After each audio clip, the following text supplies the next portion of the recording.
So I was reading articles about some changes that were going to be happening actually in the Old Town area, and I was just like, you know, Wichita deserves this. Going back and looking at the change in mindset and mentality that is overcoming Wichita, one of the biggest pinpoints of that was the airport, in my opinion.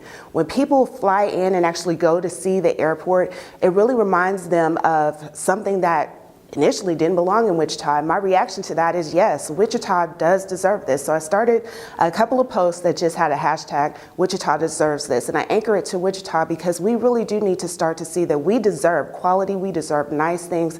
And that momentum and that mindset is going to be evident in some of the other big developments that are happening in our community. When we're talking about Wichita moving forward, there's been a lot of attention on entrepreneurship, the innovation campus and things of that nature, but one of the biggest things that I believe will be most transformative to Wichita is when people feel like they have access and opportunity beyond what they currently have. And in order for people to feel that way, it is highly critical for those who are in positions of influence and power to open the doors of access to others. And then when others are able to walk through doors and experience Wichita at a whole nother level, it is up to them.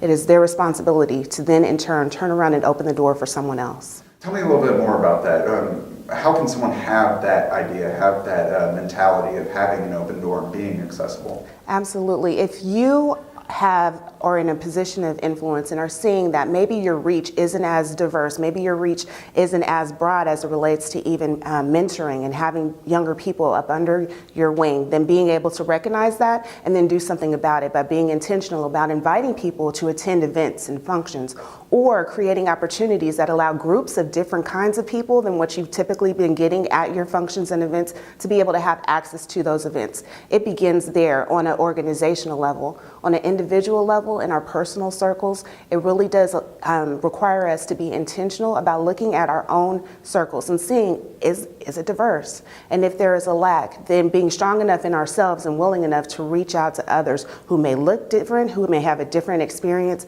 but being willing to expose yourself, have conversations with that person so that even in our personal circles of influence, they can be more diverse and broad so that everyone collectively can feel Wichita in a greater way.